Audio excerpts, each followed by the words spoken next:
Welcome back to my YouTube channel. I'm Megan, and I'm on location at one of my favorite places in Los Angeles.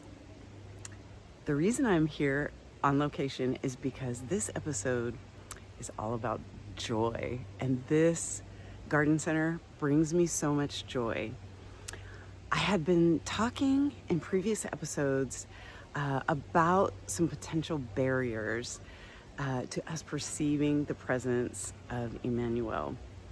But as I was thinking about this next video, I realized it's super important for me to pause and talk about a really important topic in the Immanuel approach and in life, and that is the topic of joy.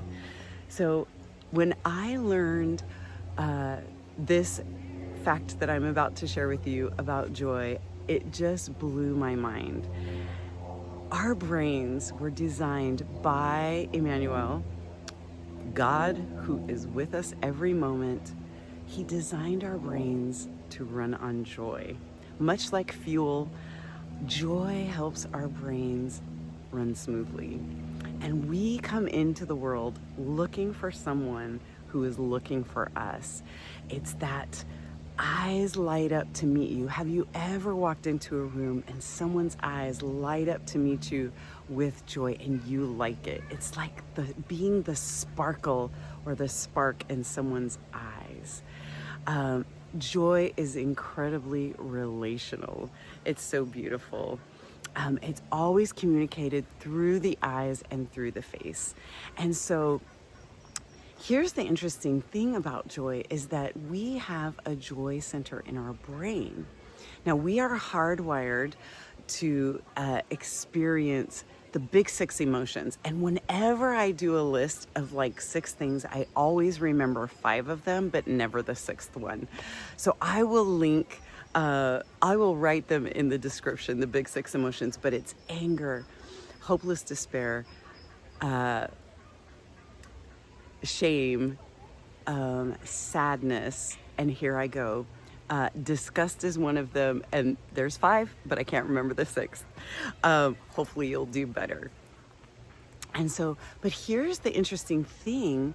So we're hardwired to experience those 6 emotions, and we have a joy center, but our brains aren't necessarily hardwired to experience that joy.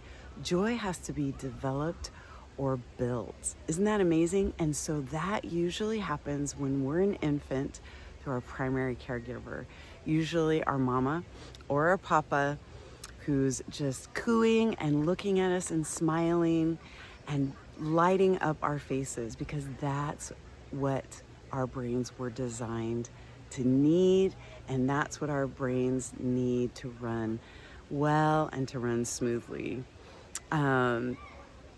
So here's the beautiful thing about this whole joy situation is that many of us may not have had a primary caregiver who knew about joy or who could give us the joy that we needed. And guess what? We can still build that joy. Even now, our brains have plasticity. I was going to say our brains are plastic. We have plasticity in our brains. And so that means that even if we didn't have someone who could build joy with us, we can still build that today. And so the reason I'm here in this garden is because just yesterday I was here with my beloved, and there's a favorite part of the garden where they have cherry blossoms, and we're here on a regular basis. And so we're just doing our normal tour. We are always at the redwoods. This is our little redwoods. We say hello to Harry, my favorite coastal live oak. He's massive.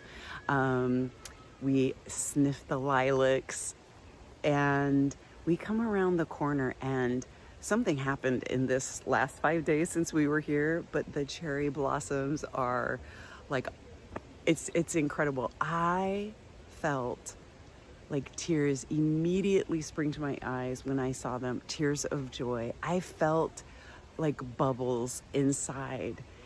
And I realized this is why this is the best place to talk about joy, is because of that experience. It was part of my gratitude building that I practice every single day. And I remembered that feeling of the tears coming to my eyes of joy. And I remembered the bubbly feeling inside, and it still brings a smile to my face. And as I was getting ready for this video, I had an encounter with two of the most beautiful people, and we were able to share joy with one another. I can't even tell you, I am so excited, and I will share pictures because he's a photographer, and I'm gonna link his YouTube channel. His name is Isaiah, and I believe his girlfriend or his partner is Tamura, and what a joyful encounter. And I just thought, this is what the world needs right now, right? So, well, how do we build joy? I kind of talked a little bit about it. So it's spending time feeling the gratitude, spending time like putting yourself in that place again where you felt that joy, you felt that gratitude, and noticing. It's basically very nonverbal. It's not like making a list. We want to stay in our right brains, imagining how that felt, the bubbles that I felt, the tears springing to my eyes, just imagining again, going back to that joy moment, that appreciation moment. There are so many benefits to this. For our bodies, for our brains. And this is what the world needs. This is what the world needs. I grew up hearing all the time, the joy of the Lord is your strength. And usually it was told to me when I was not feeling very joyful, when I was probably feeling like a moody little, girl. But it felt, I never really knew how to feel the joy or build the joy. It was always like a choice and a slog. This is not a slog. The reason I recommend this is because it is so much fun to build joy. It's just joyful. Isn't that hilarious? And here's the thing. There is one of the other benefits to building joy is that this aids us in going through tough life situations. And it does. It builds that resilience in us. Also, if we are going to go into any trauma work at all, the Immanuel approach highly, highly, highly recommends that you build joy for at least 30 days daily, building that joy so that you can face some of your trauma. This is why the Immanuel approach always starts with gratitude and appreciation, because it sets our brains up in a place where we can handle some of the painful things that may come up in a session. And so I am so delighted for this episode because it has brought me so much joy. This practice has brought me so much joy. Here's another interesting thing, is that if you want to form your character, one of the best ways is to start building joy. Now, I don't know about you, but I never heard that in the church.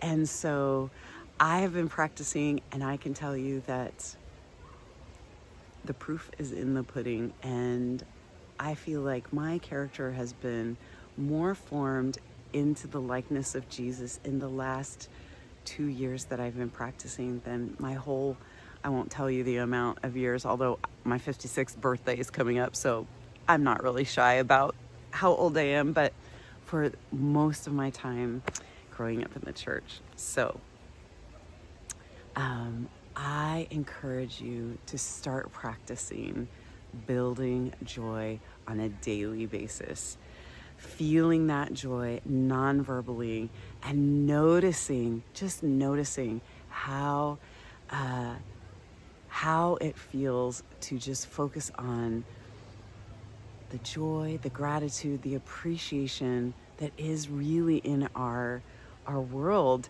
I mean, there's so much joy just in nature and creation. So get outside and start sniffing some flowers. It's just seriously really transformational and very, very important work, deeply, deeply spiritual work. So enjoy. You're building joy. Give me, I would love to hear if you've ever heard a sermon on actually how to build joy rather than slogging it out in faith. This is what I think is just so, it's so transformational because it used to be a slog for me. It's like grit and bear it. It's like, I'm going to do all the things. No, that's not what was ever intended for us from Father, Son, and Holy Spirit. What was intended is for us to know that Father, Son, and Holy Spirit's eyes light up to meet us. Their faces beam with joy upon us. And that's the gospel. Thank you so much for being here. And I wish you all the joy. Thank you so much.